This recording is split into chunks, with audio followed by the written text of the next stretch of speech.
हरे कृष्णा। आज हम पढ़ने जा रहे हैं भगवत गीता अध्याय 2 श्लोक संख्या 2। श्री भगवान उवाच कुतस्त्वाकशमलमिदं विश्वे समुपस्थितम् अनार्यजुष्टम् अस्वर्ग्यम् अकीर्तिकरम् अर्जुन।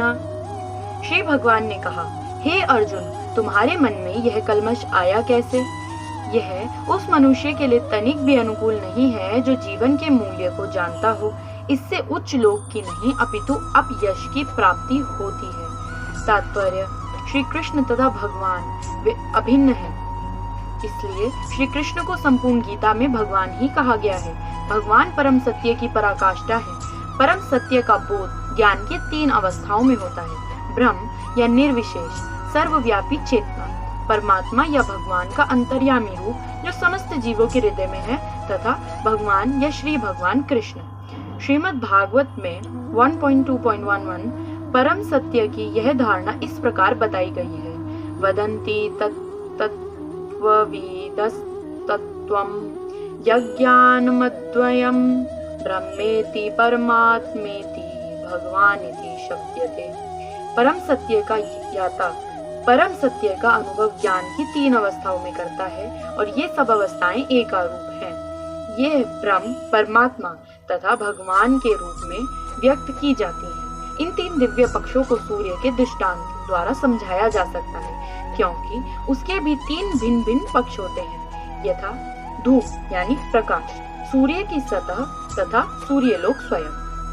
जो सूर्य के प्रकाश का अध्ययन करता है वह नौसिखिया है। जो सूर्य की सतह को समझता है वह कुछ आगे बढ़ा हुआ होता है, और जो सूर्य लोक में प्रवेश कर सकता है वह उच्चतम ज्ञानी है। जो नौसिखिया सूर्य प्रकाश, उसकी विश्व व्याप्ति तथा उसकी निर्विशेष प्रकृति के अखंड तेज के ज्ञान से ही तुष्ट हो जाता है, वह उस व्यक्ति के समान है जो परम सत्य के ब्रह्म रूप को ही समझ सकता है।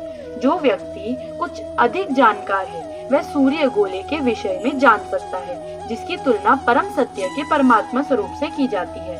जो व्यक्ति सूर्य लोक के अंतर प्रवेश कर सकता है उसकी तुलना उससे की जाती है जो परम सत्य के साक्षात रूप की अनुभूति प्राप्त करता है। अतः जिन भक्तों ने परम सत्य के भगवान स्वरूप का साक्षात्कार किया है वे सर्वोच्च अध्यात्मवादी हैं। यद्यपि परम सत्य के अध्ययन में रत सारे विद्यार्थी एक ही विषय के अध्ययन में लगे हुए हैं, सूर्य का प्रकाश, सूर्य का गोला तथा सूर्य लोक की भीतरी बातें। इन तीनों को एक दूसरे से विलग नहीं किया जा सकता। फिर भी तीनों अवस्थाओं के अध्येता एक ही श्रेणी के नहीं होते। संस्कृत शब्द भगवान की व्याख्या व्यास देव के पिता पराशर मुनि ने की है। समस्त धन, शक्ति, यश, सौंदर्य, ज्ञान तथा त्याग से युक्त परम पुरुष भगवान कहलाता है।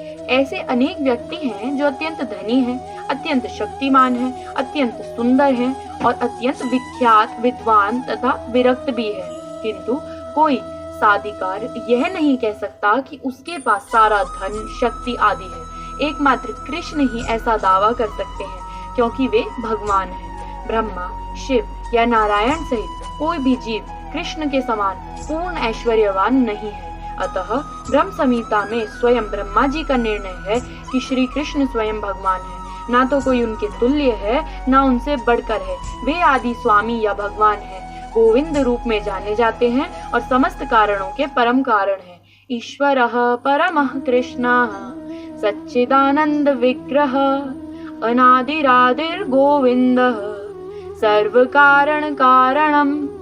ऐसे अनेक पुरुष हैं जो भगवान के गुणों से युक्त हैं, किंतु कृष्ण परम है, क्योंकि उनसे बढ़कर कोई नहीं है। वे परम पुरुष हैं और उनका शरीर सच्चिदानंदमय है।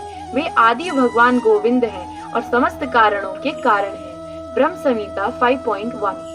भागवत में भी भगवान के नाना अवतारों की सूची है, किंतु कृष्ण को आदि भगवान बताया गया है, जिनसे अनेक अवतार तथा ईश्वर विस्तार करते हैं।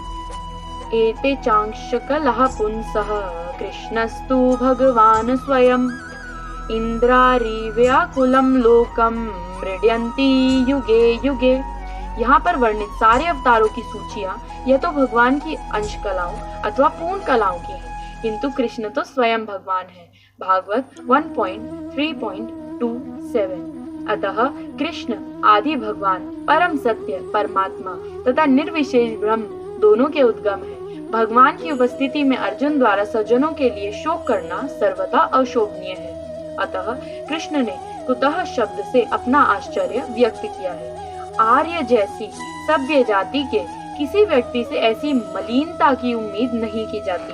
आर्य शब्द उन व्यक्तियों पर लागू होता है जो जीवन के मूल्यों को जानते हैं और जिनकी सभ्यता आत्म साक्षात्कार पर निर्भर करती है। देहात्म बुद्धि से प्रेरित मनुष्यों को यह ज्ञान नहीं रहता कि जीवन का उद्देश्य परम सत्य विष्णु या भगवान का साक्षात्कार है। वे तो भौतिक जगत के बाहरी स्वरूप से मोहित हो जाते हैं। अतः वे यह नहीं समझ पाते कि मुक्ति क्या है। जिन पुरुषों को भौतिक बंधन से मुक्ति का कोई ज्ञान नहीं होता वे अनार्य कहलाते हैं। यद्यपि अर्जुन क्षत्रिय था, किंतु युद्ध से विचलित होकर वह अपने कर्तव्य से च्युत हो रहा था। उसकी यह कायरता अनार्यों के लिए ही शोभा देने वाली है।